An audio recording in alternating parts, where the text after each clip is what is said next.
खान पान के संबंधी ये बड़े नियम हैं, आपको बता रहे हैं, गौरपूर्वक सुनना इनको है। ऋत भुक, हित भुक, मित भुक होना चाहिए व्यक्ति को। अलग अलग ऋतुओं में अलग अलग तरह के खान पान का विधान किया आयुर्वेद में। अलग अलग वात पित्त कफ की आपकी प्रकृति है, उसके अनुसार आपको भोजन करना चाहिए और आपको संतुलित और अल्पाहारी होना चाहिए। अल्पाहारी सदा सुखी। खाने के 1 घंटे बाद पानी पीना चाहिए। सुबह दही, दोपहर छाछ और रात के खाने के 1 घंटे बाद 1 गिलास दूध पीना चाहिए। खाने के तुरंत बाद दूध नहीं। दूध के साथ कोई नमक वाली वस्तु नहीं होनी चाहिए। दूध के साथ नमक वाली चीज़ें खाने से स्किन प्रॉब्लम होती हैं। अब ये विरुद्ध आहार भी थोड़ा बता देते हैं। रात्रि को दही छाछ विरुद्ध आहार है। आजकल इम्यूनिटी की प्रॉब्लम बहुत आ रही है, लोगों का इम्यून सिस्टम वीक हो रहा है। अभी इस इम्यूनिटी के लिए क्या क्या चीज़ें जिम्मेदार हैं वो सुन लो ज़रा। और आजकल ऑटोमेन डिजीज़ बहुत हो रही है, SLEMS ऑटोमेन डिजीज़, कैंसर जैसे रोग बहुत हो रहे हैं। विरुद्ध आहार से स्किन डिजीज़ होते हैं और विरुद्ध आहार से इम्यूनिटी कम हो जाती है और विरुद्ध आहार से हमारे दोष विकृत हो जाते हैं। वात पित्त कफ सम होने चाहिए, समदोषा। किसी को वात प्रबल, किसी को पित्त, किसी को कफ, किसी को तो त्रिदोषी विकृत हो जाते हैं। इसलिए रात को दही छाछ नहीं लेना चाहिए। पहले तो मैं देखता था गुजराती लोग रात को खाटी छाछ, बाજરાનો રોટલો અને રીંગણાનું ભરતું। આ ગુજરાતીમાં વાત કરી તો ये जो गुजराती છે ને બધા समझता है, बाकी को समझ में नहीं आएगी। क्योंकि मैंने देखा घણા બધા ગુજરાતીઓ છે ને, આ તો કાઠિયાવાડમાં તો ઘણું બધું આવું જ ખાતા હોય બધા। તો वो एक तो छाछ खट्टी, फिर ऊपर से बैंगन का भरता, फिर लाल मिर्च और बाजरे की रोटी। ज़्यादातर लोगों को ये लगातार खाने से बवासीर हो जाता है। क्यों? हम सारी चीज़ें ऐसी खा रहे हो आप,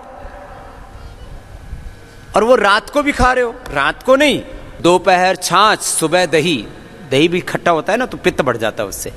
इसलिए सुबह सुबह का दही। छाछ थोड़ी खट्टी होती है तो डाइजेस्टिव होती है, थोड़ी खट्टी हो तो कोई दिक्कत नहीं है।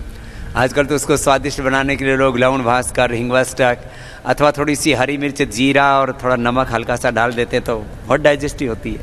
खैर, सुबह दही, दोपहर छाछ, रात को दूध खाने के घंटे। दूध के साथ नमक का प्रयोग मत कीजिए, उससे स्किन डिजीज बहुत हो रहे हैं और उससे SLEMS ऑटोमेन डिजीज और कैंसर जैसे रोग होते हैं। कुछ लोग ना खीर भी खाते, 1 चम्मच खीर की, 1 चम्मच रायते की। अरे बावड़ो, ये कहाँ से सीख लिया तुमने? आप दही रायता खाना है, दही रायता खाओ ना, फिर खीर क्यों खाते हो? खीर खानी है तो खीर खाओ। आपको रायता खाना है, सुबह खाओ, दोपहर खाओ रायता, शाम को पायसम। दक्षिण वाले पायसम बोलते हैं, इधर खीर बोलते हैं।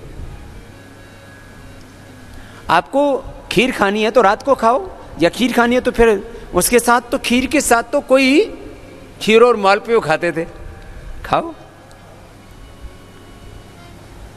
तो याद रखो, विरुद्ध आहार नहीं। दूध के साथ खट्टे फल भी नहीं खाने चाहिए। आजकल तो फ्रूट क्रीम में सब खट्टे मीठे सब मिला देते हैं, पता नहीं बावड़ी बावड़ी चीजें सीख ली कहां से। दूध के साथ कभी भी खरबूजा तरबूजा तो भूल के भी नहीं खाना चाहिए, उससे आपकी तत्काल मौत हो सकती है।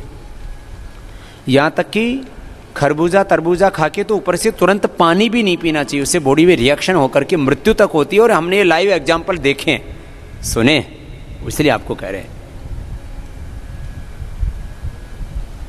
अब किसी को एक्सपीरियंस करके देखना हो तो वसीयत आदि लिख देना पहले,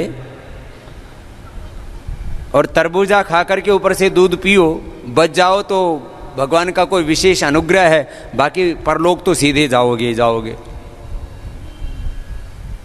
ये छोटी छोटी बातों का परंपरा से पता है। और भी बहुत सी चीजें विरुद्ध आहार में है। वैसे खाने में क्या खाना चाहिए? पहले अब आपके सामने फल भी है, सलाद भी है, पका हुआ भोजन भी है, माने हलवा है, फिर दाल रोटी सब्जी है और सलाद भी है, थोड़े फ्रूट्स भी हैं। तो सबसे पहले क्या खाओगे? तो आजकल इसमें लोग कंफ्यूज रहते हैं।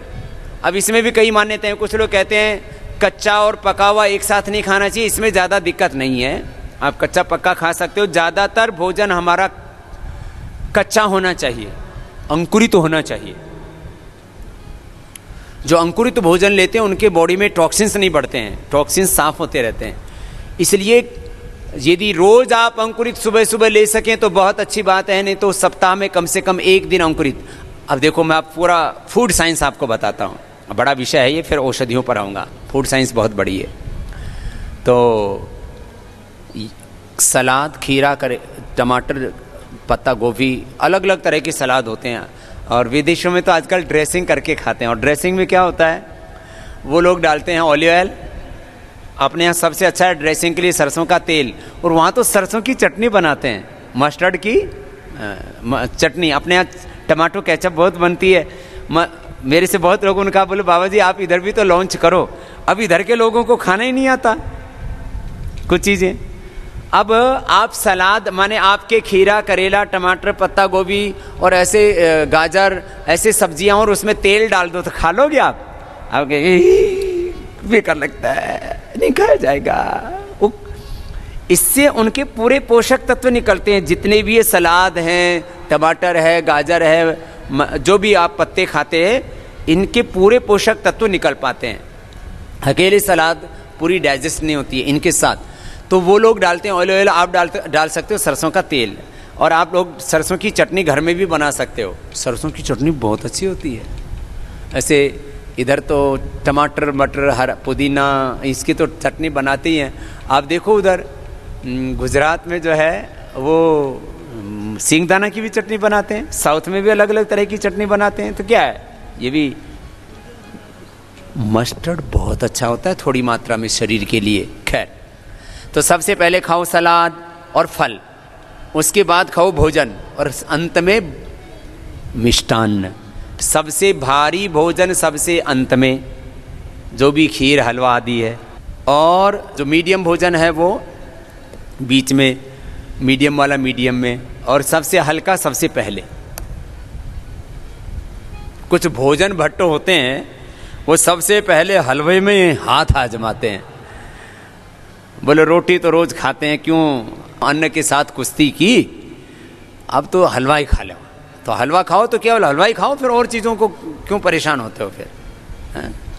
तो सुनो, ये तो खाने का तरीका बताया। अभी अलग बात, दूसरी बात, इसमें बहुत सी चीज़ें हैं, तो थोड़ा थोड़ा संकेत कर देता हूँ। जितनी भी हरे पत्ते वाली सब्जियां हैं, इनको उबाल के मत खाया करो।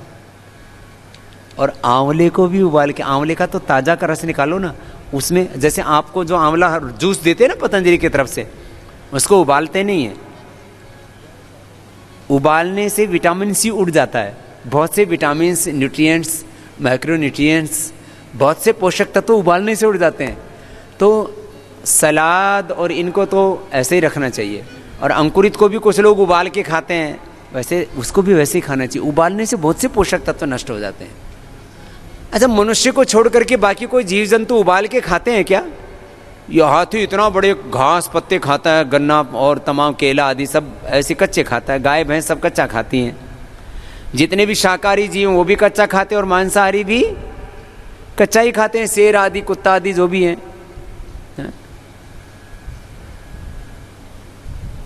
ये मनुष्य है जो पक्का पक्का खा करके पक गया, पिलपिला हो गया खुद भी, है? तो पक्का हुआ कम खाया करो, कच्चा ज़्यादा खाया करो।